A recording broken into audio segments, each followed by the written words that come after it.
এত কোটি মানুষের সামনে খুনি দিবালোকে রাজধানীতে খুন করে পার পাইয়া যায়, তো দেশ আর আসেনি বেটা।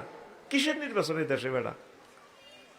কথা কয় না, কথা বলেন।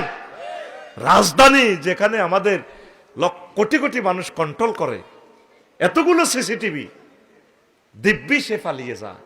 এতগুলা গোয়েন্দা জাল, পুলিশ প্রশাসন কত জাল ফেরিয়ে চলে গেল। তা আমাকে আরেক সময় গুলি করে দিবে, মামুন ভাইকে করে দিবে।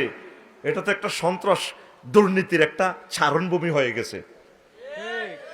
আল্লাহওয়ালারা জেগে উঠো, সত্যের পক্ষে হুঙ্কার দিয়ে দাঁড়াও। রেডি আছো তো তোমরা? সত্যের পক্ষে দাঁড়াবো তো? হাফেজ নজরুলের পক্ষে দাঁড়াবো তো? হাসর মাঠে তোমাকে জবাবদেহি করতে হবে। আল্লাহ, আমার তাজা প্রাণ ক্রস ফায়ার আমার কলিজা খুলে ফেলছে, আমার বাইরে তো এই হক আদায় করে নাই। ডবল মামলার আসামি হইবা তোমরা।